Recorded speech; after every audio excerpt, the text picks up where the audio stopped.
ಜೀನಾಗೆ ಸಂಪಾದಕತ್ವದಲ್ಲಿ GMS news ಸಾಗರ ಸುತ್ತದ ಆಚೆ ಈಚೆ ಬುಧವಾರದ news ಅಪ್ಡೇಟ್ಗೆ ತಮಗೆ ಸ್ವಾಗತ. ಮುಖ್ಯಾಂಶಗಳು. ಕರೂರು ಹೋಬಳಿ ವ್ಯಾಪ್ತಿಯ ವಿವಿಧ ಸಮಸ್ಯೆಗಳ ಪರಿಹಾರಕ್ಕೆ ಒತ್ತಾಯಿಸಿ ಬಿಜೆಪಿ ಶಕ್ತಿ ಕೇಂದ್ರದಿಂದ ಬ್ಯಾಕ್ಔಟ್ ತುಮರಿ ಜನಜಾಗೃತಿ ಪಾದಯಾತ್ರೆ. ಜಿಲ್ಲಾ ಉಸ್ತುವಾರಿ ಸಚಿವರು ಶಾಸಕರ ವೈಫಲ್ಯದಿಂದ ಹರತಾಳು.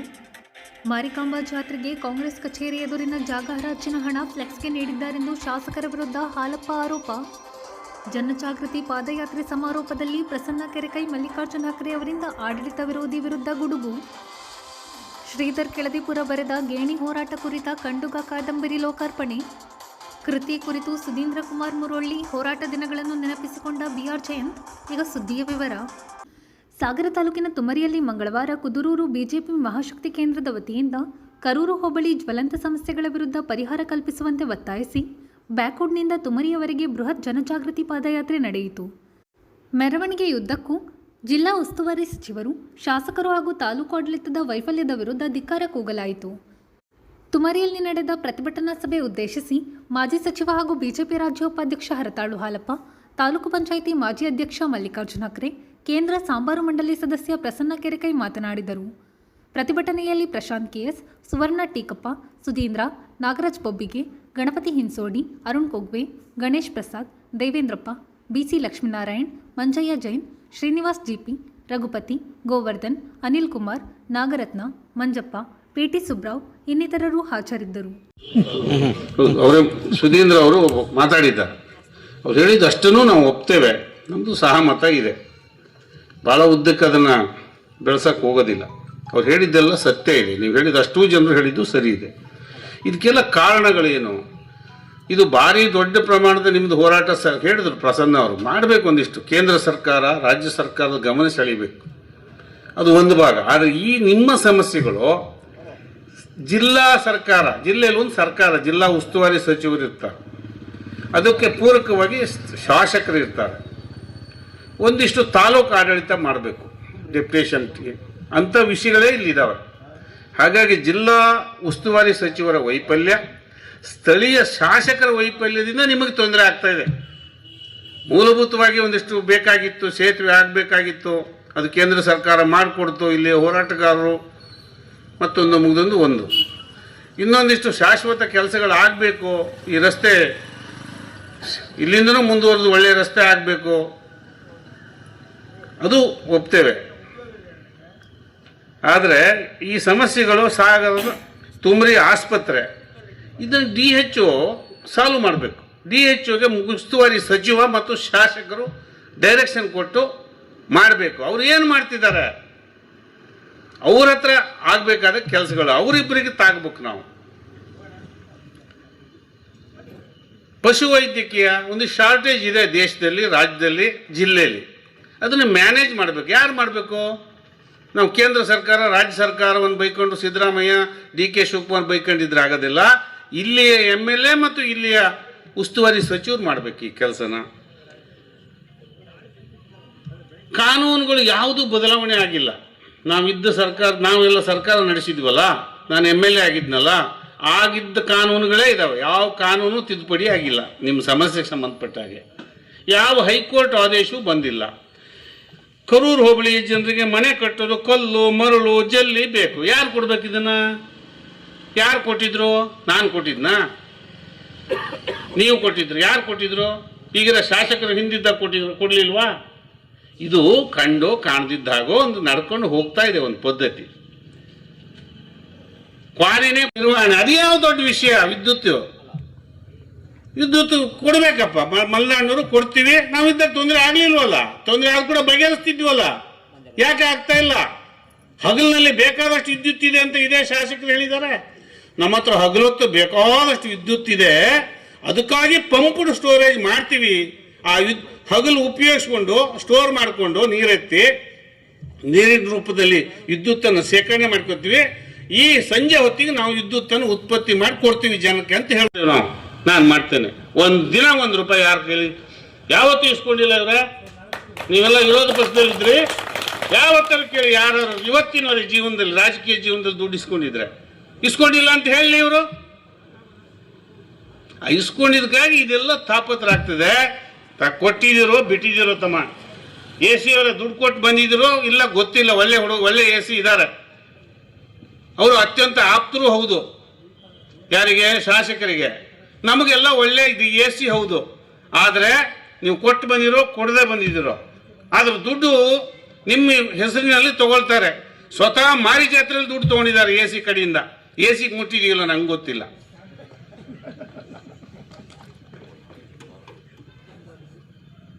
ಹೇಳಿ ಶಾಸಕರೇ, ಮಾರಿ ಜಾತ್ರೆಯಲ್ಲಿ ದುಡ್ಡು ತಗೊಂಡಿಲ್ಲ ನೀವು. ಕಾಂಗ್ರೆಸ್ ಪಾರ್ಟಿ ಆಫೀಸ್ ಹರಾಜು ಹಾಕಿದ್ರಲ್ಲ, 6 ಲಕ್ಷ ರೂಪಾಯಿಗೆ ಯಾರೋ ಒಬ್ಬ ಹಿಡ್ಕೊಂಡಲ್ಲ ಅಂಗ್ಳನ. ಆ ದುಡ್ಡಲ್ಲಿ ಫ್ಲೆಕ್ಸಿಗೆ ದುಡ್ಡು ಕೊಟ್ಟರು ಯಾರು? ಕಾಂಗ್ರೆಸ್ ಪಾರ್ಟಿ ಪಕ್ಷಕ್ಕೆ ಹೋಗ್ಬೇಕಾದ ದುಡ್ಡು ಫ್ಲೆಕ್ಸಿಗೆ ಹೋಯ್ತಲ್ಲ. ಕಾಂಗ್ರೆಸ್ ಪಾರ್ಟಿ ಮುಖಂಡರು ಇಲ್ಲಿ ಯಾರೋ ಇದಿರಲ್ಲ, ವಾಟ್ಸಪ್ ಯೂನಿವರ್ಸಿಟಿ ಸ್ನೇಹಿತರೆ, ಮಾರಿಕಾಂಬಾ ದೇವಿ ಹೆಸರಿನಲ್ಲಿ ಹೇಳಿ, ಈಗ ತಗೊಂಡಿಲ್ಲ, ಫ್ಲೆಕ್ಸಿಗೆ ದುಡ್ಡು ಕೊಟ್ಟಿಲ್ಲ. ಮಾರಿಕಾಂಬಾ ಸಮಿತಿಲಿ ನಾ ದುಡ್ಡು ಇಸ್ಕೊಂಡಿಲ್ಲ ಅಂತ ಹೇಳಿದ್ದಾರೆ. ಸಮಿತಿಲಿ ದುಡ್ಡು ಇಸ್ಕೊಂಡಿಲ್ಲ, ನಿಮ್ಮದೇ ಪಕ್ಷದಲ್ಲಿ ನೀವು ಹೊಡೆದಿರಲ್ಲ ಮಾರಾಯ. ಇನ್ನು ಎಲ್ಲೆಲ್ಲಿ ಬಿಡ್ತೀರಿ ಗೊತ್ತಿರಲಿ ಸ್ನೇಹಿತರೆ. ಕಾಂಗ್ರೆಸ್ ಪಾರ್ಟಿ ಆಫೀಸಿನ ಅಂಗಳ ಇದೆಯಲ್ಲ, ಮಾರಿ ಜಾತ್ರೆಯಲ್ಲಿ ಯಾವಾಗಲೂ ಕೊಡ್ತಾರಲ್ಲ ಆಗಾಯ್ತಿನಿಂದ. ಅದನ್ನು ಪಕ್ಷದವರು ಪಕ್ಷ ಕಟ್ಟೋದಕ್ಕೆ ಮತ್ತೊಂದಕ್ಕೆ ಉಪಯೋಗಿಸ್ತಾರೆ. ಅದರಲ್ಲಿ ಇವರು ಫ್ಲೆಕ್ಸ್ ಹಾಕಿದ್ರಲ್ಲ, ಆ ಫ್ಲೆಕ್ಸಿಗೆ ದುಡ್ಡು ಕೊಡಿಸಿದ್ದಾರೆ. ಇನ್ನರ್ಧ ಕೊಡ್ಸಕ್ಕೆ ಹೋಗಿದ್ದಾರೆ, ಅಲ್ಲಿ ತಕರಾರು ತೆಗೆದಿದ್ದಾರೆ ಕಾಂಗ್ರೆಸ್ ಪಾರ್ಟಿಯವರು. ಹೌದಾ ಅಲ್ಲ? ಇದಕ್ಕೆ ಸಾಕ್ಷಿ ಇಲ್ಲ ನನ್ನ ಹತ್ರ. ಸಾಕ್ಷಿ ಸಿಗಂದೂರಾಗ ತಾಯಿ ಇದ್ದಾಳೆ, ಬೇರೆ ಹೇಳಕ್ಕೋಲ್ಲ. ಹೀಗೆ ಆದ್ರೆ ಹಕ್ಕುಪತ್ರಗಳನ್ನ ಎಷ್ಟು ಕೊಟ್ರಿ ಅನ್ನೋದನ್ನ, ಕರೂರು ಹೋಬಳಿಯಲ್ಲಿ ಎಷ್ಟು ಹಕ್ಕುಪತ್ರ ಕೊಟ್ರಿ? ನಾನೇ ಬಗರಕುಂನ ಸಮಿತಿ ಸದಸ್ಯನಾಗಿ ಈ ಭಾಗದಲ್ಲಿ 3,500 ಜನಿಗೆ ಹಕ್ಕುಪತ್ರ ಕೊಟ್ಟಿದ್ವಿ. ಈ ಭಾಗದಲ್ಲಿ ನಾನು ಬಗರಕುಂ ಸಮಿತಿಯ ಸದಸ್ಯನಾಗಿ ಕೊಟ್ಟಿದ್ವಿ. ನಿಮ್ಮ 3 ವರ್ಷದ ಅವಧಿಯ ಒಳಗೆ ಎಷ್ಟು ಜನಿಗೆ ಹಕ್ಕುಪತ್ರ ಕೊಟ್ಟಿದ್ರಿ? 94 ಸೀಲ್ ಎಷ್ಟು ಜನಿಗೆ ಹಕ್ಕುಪತ್ರ ಕೊಟ್ಟಿದ್ದೀರಿ? ಲೆಕ್ಕ ಕೊಡ್ಬೋದ ತಾವು? ಹಕ್ಕುಪತ್ರಕ್ಕೆ 94 ಸಿ ಹಕ್ಕುಪತ್ರನ ಕೊಡ್ತಾ ಇದ್ದಾರೆ. ಎಷ್ಟು ಲಕ್ಷ ಡಿಮ್ಯಾಂಡ್ ಮಾಡ್ತಾ ಇದ್ದಾರೆ? ಒಂದು ಹಕ್ಕುಪತ್ರಕ್ಕೆ ಎಷ್ಟು ಲಕ್ಷ ಡಿಮ್ಯಾಂಡ್ ಮಾಡ್ತಾ ಇದ್ದಾರೆ? ಹಿಂದೆ ಹೋಗಿದ್ವಿ, ಇಲ್ಲೇ ಕರೂರಿಗೆ ಅಂತ ಹೋಗಿದ್ವಿ. ಸುಬ್ಬಣ್ಣ ಇದ್ರು, ಸುಬ್ಬಣ್ಣನವರು. ಹೋದಾಗ ಅಲ್ಲಿ ಹೇಳಿದ್ರು, ಇಲ್ಲ ಇಲ್ಲ ಅನ್ಯಾಯ ಆಗ್ತಾ ಇದೆ ಅನ್ನೋದನ್ನ ಅಲ್ಲಿ ಮಾತಾಡಬೇಕು. ಹೆಂಗೆ ದೇವೇಗೌಡರು 98 ವಯಸ್ಸಿನಲ್ಲಿ ಲೋಕಸಭೆಯಲ್ಲಿ ಹೇಗೆ ಮಾತಾಡಿದ್ರು? ನಾವು ಪಾರ್ಲಿಮೆಂಟಿಗೆ ಹೋಗೋದು, ವಿಧಾನಸಭೆಗೆ ಹೋಗೋದು, ಧ್ವನಿ ಎತ್ತಿ ಮಾತಾಡಿದ್ರೆ ಮಾತ್ರ ಸಮಸ್ಯೆಗಳು ಬಗೆಹರಿಸೋದಕ್ಕೆ ಸಾಧ್ಯ ಆಗುತ್ತೆ. ನೀವು ಬಜೆಟ್ ಅಧಿವೇಶನದಲ್ಲಿ ಮಾತಾಡಿದ್ರೆ 1-1.5 ಗಂಟೆ ಆಡಳಿತ ಪಕ್ಷದ ಶಾಸಕ ಮಾತಾಡೋದಕ್ಕೆ ಅವಕಾಶ ಇರ್ತಕ್ಕಂಥದ್ದು. 1-1.5 ಗಂಟೆ ಮಾತಾಡ್ಬೋದು. ಇಲಾಖೆ ಮೇಲೆ ಮಾತಾಡ್ಬೋದು. ನೀವೆಷ್ಟೊತ್ತು ಮಾತಾಡಿದ್ರಿ? 5 ರಿಂದ 6 ನಿಮಿಷ ಮಾತಾಡಿ ತಾಲೂಕಿನ ಜಿಲ್ಲೆಯ ಸಮಸ್ಯೆಗಳನ್ನ ಮಾತಾಡ್ದೇನೆ ಪಂಪ್ ಸ್ಟೋರೇಜ್ ಬಗ್ಗೆ ಮಾತಾಡಿ, ಪಂಪ್ ಸ್ಟೋರೇಜ್ ಆಗ್ಲೇಬೇಕು, ಪಂಪ್ ಸ್ಟೋರೇಜ್ ಆಗದೆ ಇದ್ರೆ ನಾನು ರಾಜೀನಾಮೆ ಕೊಟ್ಟು ಬಿಡ್ತೀನೇನೋ ಅನ್ನೋ ರೀತಿಲಿ ಸರ್ಕಾರಕ್ಕೆ ಎಚ್ಚರಿಕೆ ಕೊಡುವಂತದನ್ನ ತಾವು ಮಾಡಿದ್ರಲ್ಲ. ಪಂಪ್ ಸ್ಟೋರೇಜ್ ಇಂದ ಯಾರಿಗಾರು ತಾಲೂಕಿನ ಜನರಿಗೆ ಲಾಭ ಇದೆಯಾ? ಜಿಲ್ಲೆಯ ಜನರಿಗೆ ಲಾಭ ಇದೆಯಾ? ಈಗಾಗಲೇ ಭೂಮಿಯನ್ನು ಕಳ್ಕೊಂಡಿದ್ದೀವಿ. ಕೆಪಿಸಿ ಲ್ಯಾಂಡ್ ಅನ್ನ ಅವರಿಗೆ ಹಕ್ಕನ್ನು ಕೊಡ್ತೀವಿ ಅಂತಕ್ಕಂಥ ಮಾತನ್ನ ಚುನಾವಣೆ ಭರವಸೆ ಕೊಟ್ಟಿತ್ತು. ಏನಾದ್ರೂ ಅದಕ್ಕೆ ಕಾರ್ಯರೂಪ ತರ ಅಂತ ಕೆಲಸ ಮಾಡಿದ್ರಾ?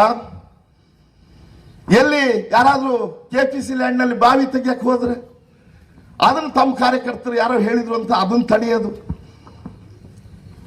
ಕೆಪಿಸಿ ಲ್ಯಾಂಡ್ ನಲ್ಲಿ ಇರ್ತಕ್ಕಂಥವ್ರಿಗೆ ಬ್ಲಾಕ್ ಮೇಲ್ ಮಾಡೋದು. ಕೊಡ್ಬೇಕಲ್ಲ, ಹೆಚ್ಚು ಕಡಿಮೆ 15,000 ಕುಟುಂಬಗಳು ವಾಸ ಇದಾವಲ್ಲ.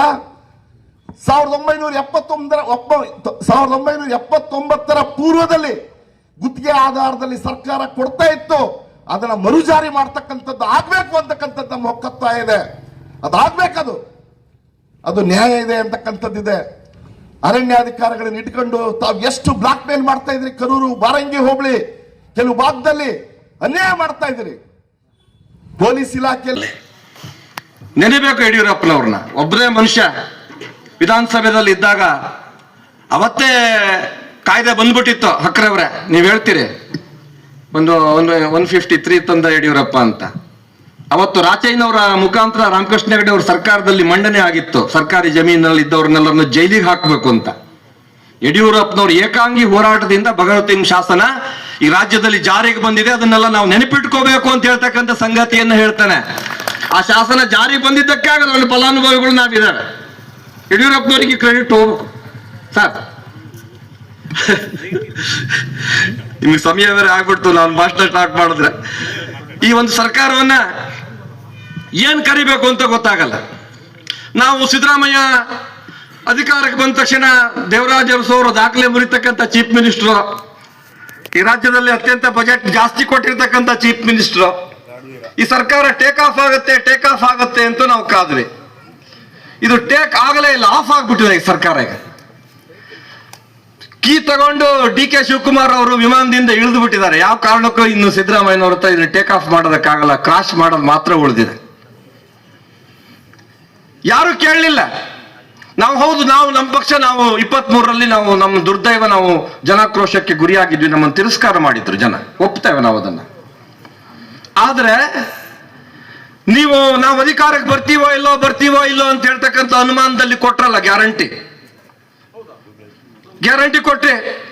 ಇವತ್ತು ಸರ್ಕಾರಿ ನೌಕರರಿಗೆ ಸಂಬಳ ಕೊಡೋದಕ್ಕೆ ಸರ್ಕಾರದ ಹತ್ರ ದುಡ್ಡಿಲ್ಲ. ಇವತ್ತು ಮಾರ್ಚ್ 31 ರೈತನಿಗೆ ಬೇಕಾಗಿರ್ತಕ್ಕಂಥ ಸಬ್ಸಿಡಿ ಹಣವನ್ನು ಹಾಕೋದಕ್ಕೆ ಸರ್ಕಾರದ ಹತ್ರ ದುಡ್ಡಿಲ್ಲ. ಸ್ಪಿಲ್ ಓವರ್ ಮಾಡ್ತಾ ಇದ್ದಾರೆ. ಸಾವಿರಾರು ಕೋಟಿ ರೂಪಾಯಿ ಸ್ಪಿಲ್ ಓವರ್ ಇವತ್ತಾಗಿದೆ. ಮಾರ್ಚ್ 31ಕ್ಕೆ ₹1 ದಮ್ಡಿ ಪೈಸಾ ಸರ್ಕಾರದ ಹತ್ರ ಇಲ್ಲ. ಹೋದಪ್ಪ ಕೊಟ್ರಿ, ಉಪಕಾರ ಮಾಡಿದ್ರಿ ಅಂತ ಹೇಳಂಗೆ ಅಂದ್ರೆ ಕೊಟ್ರೆ ನೀವು ನಮ್ಗೆ ಎಡಗೈಲಿ ಕೊಟ್ರಿ, ಬಲಗೈಲಿ ಕಸ್ಕೊಂಡ್ರಿ. ಅಕ್ಕಂಗ್ ಫ್ರೀ, ಅಣ್ಣಂಗ್ ಚಾರ್ಜ್ ಜಾಸ್ತಿ ಬಸ್ಸಿಗೆ. ಅಣ್ಣ ಹೇಳ್ತಾ ಇದಾರಲ್ಲ ಕ್ವಾಟ್ರಿ ಜಾಸ್ತಿ ಮಾಡಿದ್ದಾರೆ ಅಂತ, ಕ್ವಾಟ್ರಿಗೆ ಬೇರೆ ಜಾಸ್ತಿ ಮಾಡಿದ್ದಾರೆ ದುಡ್ಡು.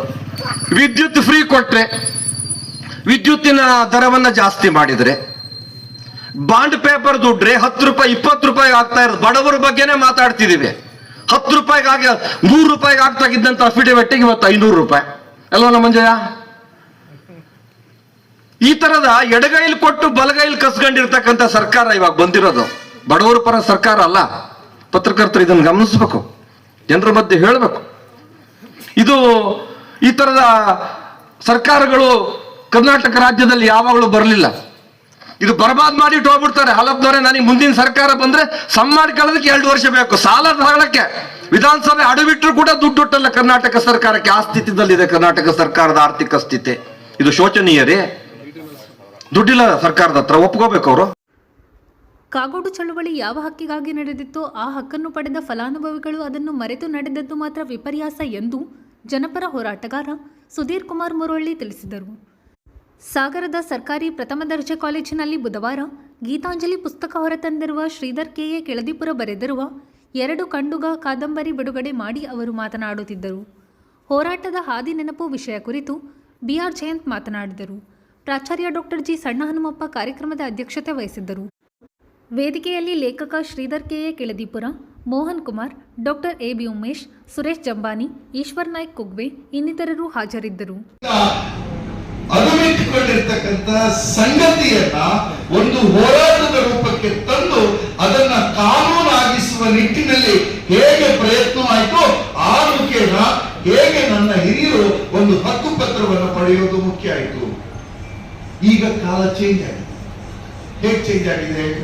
ನನಗೆ ಶಾಸಕರಾದಂತಹ ಶ್ರೀ ಗೋಪಾಲಕೃಷ್ಣ ಅವರು ಇದ್ದಿದ್ರೆ ಅವರು ಇದನ್ನು ಖುಷಿ ಪಡ್ತಿದ್ರು ಅಂತ ಅನ್ಸುತ್ತೆ. ಹಿಂದೆ ನಮ್ಮ ಜಯಂತನ ಕಾಲದಲ್ಲಿ ನಮ್ಮ MLAಗಳಿಗೆ ಹಕ್ಕು ಪತ್ರ ಕೊಡಿಸೋದು ಮುಖ್ಯ. ಭೂಮಿಯ ಕೆಲಸು, ಉಮೇಶ್ ಅವರು ಕಚೇರಿಯಲ್ಲಿ ಮಾತಾಡ್ತಾ ಇದ್ರು, ಭೂಮಿಯನ್ನು ಹೊಂದುವ ಕೆಲಸು ಅದನ್ನ ಈಡೇರಿಸೋದು ಮುಖ್ಯ. ಈಗ ಪಾಪ ನಾವು MLAಗಳನ್ನು MP ಗಳನ್ನು ಬೈಯಂಗಿಲ್ಲ. ಯಾಕೆ ಹೇಳಿ? ಅವರು ರಿಯಾಲಿಟಿ ಶೋದಲ್ಲಿ ಬರಬೇಕು. ಒಂದೇ ದಿವಸ 23 ಜನ ಮದುವೆ, 23 ಮದುವೆ ಅಟೆಂಡ್ ಮಾಡಬೇಕು. ಆ ಮದುವೆಲೆಲ್ಲ ನಿಂತು ನಿಮ್ ಜೋಡಿ ಚೆನ್ನಾಗಿದೆ ಅಂತ ಹೇಳ್ಬೇಕು. ಅಷ್ಟೊತ್ತಿಗೆ ಶಿಷ್ಯ ಫೋನ್ ಮಾಡ್ತಾನೆ, ಅಣ್ಣ ಇನ್ನೊಬ್ರು ನೆಗೆದು ಬಿದ್ರು ಅಂತ ಹೇಳಿ. ಅಲ್ಲಿ ಹೋಗಿ ಕಣ್ಣಲ್ಲಿ ನೀರು ಹಾಕ್ಬೇಕು. ನೀರು ಹಾಕ್ತಿದ್ದಂಗೆ ಹೇಳ್ತಾನೊಬ್ಬ, ಅಣ್ಣ ಬೆಳಿಗ್ಗೆ ಮುಂಚೆ ಗೃಹ ಪ್ರವೇಶಕ್ಕೆ ಹೋಗ್ಲಾ, ಸಾಯಂಕಾಲ ಹೋಗ್ಬೇಕು ಅಂತ. ಸಾಯಂಕಾಲ ಮನೆ ಗೃಹ ಪ್ರವೇಶಕ್ಕೆ ಹೋಗ್ಬೇಕು. ಅಲ್ಲಿ ಹೋಗಿ ಹೇಳ್ಬೇಕು, ಇಲ್ಲಿ ಸಕಲ ಸಂತೃಪ್ತಿ ನೆಮ್ಮದಿಗಳು ಉದ್ಭವಿಸಿ ಬರಲಿ ಅಂತ ಹೇಳ್ಬೇಕು. ಅಲ್ಲಿಂದ ವಾಪಸ್ ಬರ್ಬೇಕು. ಅವನು ಬರ್ತಿದ್ದಂಗೆ ಹೇಳ್ತಾನೆ, ಅಣ್ಣ ಇವತ್ತು ಆರ್ಕೆಸ್ಟ್ರಾ, ನಾನೇನ್ ಮಾಡ್ಬೇಕು? ನೀನು ಆರ್ಕೆಸ್ಟ್ರಾದಲ್ಲಿ ಹೋಗಿ ನಿಲ್ಬೇಕು. ನಿತ್ರೆ ಏನ್ ಮಾಡ್ತಾನೆ? MC ಮಾಡೋದು ನಮ್ಮ ಈಗ degree college, government degree college ಹುಡುಗಿ. ಆ ಹುಡುಗಿ ನಿನ್ ಪರಿಚಯ ಚೆನ್ನಾಗಿದೆ, ಆ ಹೆಣ್ಮಗಳು ನಿನ್ ಹೆಸರಲ್ಲಿ 2 ಸತಿ ಉಲ್ಲೇಖ ಹೊಡಿತಾರೆ. ಉಲ್ಲೇಖ ಹೊಡಿತಿದ್ದಂಗೆ ಹಿಂದ್ಗಡೆ ಹುಡುಗರಲ್ಲಿ ಶಿಲೆ ಹೊಡಿತಾರೆ. ಅದಾದ್ಮೇಲೆ ನೀನು ಸುಮ್ಮನೆ ಇರಂಗಿಲ್ಲ, ಈ ಹೊನಲು ಬೆಳಕಿನ ಕಬಡ್ಡಿ ಟೂರ್ನಮೆಂಟ್ ಆಗ್ತಾ ಇದೆ, ಆ ಕಬಡ್ಡಿ ಟೂರ್ನಮೆಂಟ್ ಹೋಗ್ಬೇಕು, ಆ ಕಬಡ್ಡಿ ಟೂರ್ನಮೆಂಟ್ ಸುಮ್ಮನೆ ಓಟ್ ಬರಂಗಿಲ್ಲ ಅವನು. ಆಗಿದ್ರು ಅವ್ರ ಪ್ಯಾಂಟ್ ಕೊಳ ಆಗುತ್ತಂತ ಕಂಡ್ರೆ ಸಹಿತ ಒಂದ್ಸತಿ ಕಬಡ್ಡಿ ಕಬಡ್ಡಿ ಅಂತ ತುರಿತಾತು ನೀವು. ಇದು ರಾಜಕಾರಣಿಗಳ ಆದ್ಯತೆ. ಈ ಆದ್ಯತೆಯ ಸಮಸ್ಯೆಯ ಮತ್ತೊಂದು ಪ್ರತಿರೂಪ ಮೊನ್ನೆ ವಿಧಾನಸಭೆಯಲ್ಲಿ ನಾನು ನೋಡಿದೆ. ಯಾವಾಗ ಒಬ್ಬ ನಮ್ಮೂರಲ್ಲಿ ಜನಕ್ಕೆ ಸೈಟ್ ಇಲ್ಲ, ಕುಡಿಯೋ ನೀರಿಲ್ಲ ಅಂತ ಕೇಳ್ತಾನಂತ ಯೋಚನೆ ಮಾಡಿದ್ರೆ ಅವನೇನ್ ತಪ್ಪಿಲ್ಲ. IPL ಶ್ರೀಧರ್ ಕಿಲಂಕಾರಿಪುರ ಅವರು ನನ್ನಂತೆ ಭಾಷಣ ಮಾಡಿಬಿಟ್ರೆ ತಕ್ಕೋದಿಲ್ಲ ಅಂತ ಹೇಳಿ ಅವ್ರು ಏನ್ ಮಾಡಿದ್ರು ಅಂದ್ರೆ ಇದನ್ನ ಒಂದು ಸೃಜನಶೀಲ ರೂಪಕ್ಕೆ ಇಳಿಸಿ ಇದನ್ನ ಕಾದಂಬರಿ ಸ್ವರೂಪಕ್ಕೆ ಕೊಟ್ಟು ಇದರಲ್ಲಿರ್ತಕ್ಕಂಥ ಕೆಲ ಕ್ಯಾರೆಕ್ಟರ್ಗಳನ್ನು ಧೈರ್ಯದಿಂದ ಹೇಳಿ ಗೊತ್ತು ಶ್ರೀಧರಿಗೆ ನನಗೆ ಸಂವಿಧಾನದ ರಕ್ಷಣೆ ಇದೆ, ನನ್ನನ್ನು ಅಷ್ಟು ಸುಲಭಕ್ಕೆ ಅಟ್ಯಾಕ್ ಮಾಡಕ್ಕೆ ಸಾಧ್ಯ ಇಲ್ಲ ಅನ್ನುವಂತ ಧೈರ್ಯವನ್ನು ಇಟ್ಕೊಂಡು ಈ ಕೃತಿಯನ್ನು ಬರೆದಿದ್ದಾರೆ. ಆ ಕೃತಿಯ ಒಬ್ಬ ನೈಜ ನಾಯಕ ಮಕ್ಕಳೇ, ಇಂಥ ಅವಕಾಶ ಇನ್ಯಾವುದು ಸಿಕ್ಕಲ್ಲ. ಅಂತ ಒಬ್ಬ ಕೃತಿಯ ನೈಜ ನಾಯಕನಾಗಿ, ಒಬ್ಬ ಕಾಲಾಳೊಳಗಾಗಿ ಭೂಮಿ ಹಕ್ಕನ್ನು ಕೊಡಿಸ್ತಕ್ಕಂಥ ಕಾಲಾಳೊಳಗೆ ದುಡಿದಿರ್ತಕ್ಕಂಥ ಜಯಂತಣ್ಣ ನಿಮ್ಮ ವೇದಿಕೆ ಎದುರುಗಡೆ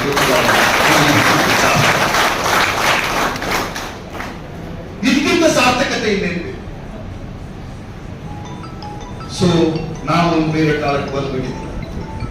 ನಮ್ಗೆ ಸ್ವತಂತ್ರ ಹೋರಾಟದ್ದು ಬೇಡ, ನಮ್ಮ ಅಪ್ಪಯ್ಯನ ಕಾಲದಲ್ಲಿ ನಡೆದಿತ್ತು, ನಮ್ಮ ಅಜ್ಜನ ಕಾಲದಲ್ಲಿ ನಡೆದಿತ್ತು. ಅದನ್ನ ಯಾಕೆ ನಮಗೆ ಹೇಳಿ ತಲೆ ತಿಂತೀರಿ? ಹಿಸ್ಟ್ರಿ ಲೆಕ್ಚರರ್ಸ್ಗೂ ಕಾಟ, ಕನ್ನಡ ಲೆಕ್ಚರರ್ಸ್ಗೂ ಕಾಟ, ಇಂಗ್ಲಿಷ್ ಮಾಡೋರ್ಗೂ ಕಾಟ, ಪೊಲಿಟಿಕಲ್ ಸೈನ್ಸ್ನವ್ರಿಗೂ ಕಾಟ. ಇದು ಯಾಕೆ ಹೇಳ್ತೀವಿ? ಅಲ್ಲೋಗಿ NSS ವಾರ್ಷಿಕ ಶಿಬಿರ ಅಂತ ಹೋದ್ರು, ಇದು ಮತ್ತೆ ಗಾಂಧಿಯ ಕನಸಿನ ಕಾರ್ಯಕ್ರಮ, ಅಲ್ಲೂ ಗಾಂಧಿ ಯಾಕೆ ಅಂತ ಹೇಳ್ತಕ್ಕಂಥ ಯೋಚನೆ ಮಾಡ್ತಕ್ಕಂಥ ಪರಿಸರದೊಳಗೆ ನಾವು ಯಾವ ರಕ್ತವನ್ನ ಹಂಚಿಕೊಂಡು ಹುಟ್ಟಿದ್ದೇವೆ, ಆ ರಕ್ತದ ಕನಸು ಏನಾಗಿತ್ತು, ಆ ರಕ್ತ ಇವತ್ತು ಯಾವ ಹಕ್ಕಿಗಾಗಿ ನಾವು ಪರಿತಪಿಸಿದ್ದೋ ಆ ಹಕ್ಕಿನ ವಾರಸುದಾರರಾಗಿ ಬದುಕಿರ್ತಕ್ಕಂಥ ನಾವು ಈ ದೇಶವನ್ನ, ಈ ರಾಜ್ಯವನ್ನ, ಈ ಊರನ್ನ. ಅದಕ್ಕೆ ಶ್ರೀಧರ್ ಅವರು ಆ ದಿವಸ ಮಾಡ್ತಿದ್ದ ಕೆಲಸ ಇದೆಯಲ್ಲ, ಅದಕ್ಕೆ ಶ್ರೀಧರ್ ಅವರಿಗೂ ಕೂಡ ನಾನು ಅತ್ಯಂತ ಪ್ರೀತಿ ಗೌರವಗಳನ್ನ ಈ ಸಂದರ್ಭದಲ್ಲಿ ನಾನು ಸಲ್ಲಿಸ್ತೇನೆ. ಅವರಿಗೆ ಅಭಿನಂದನೆಗಳನ್ನು. ಆ ರೀತಿಯ ಬದ್ಧತೆ ಇರುವಂತಹ ಒಬ್ಬ ಗೇಣಿ ರೈತನ ಮಗ ಶ್ರೀಧರ್, ಕೆಳದೀಪುರದ ಗೇಣಿ ರೈತನ ಮಗ.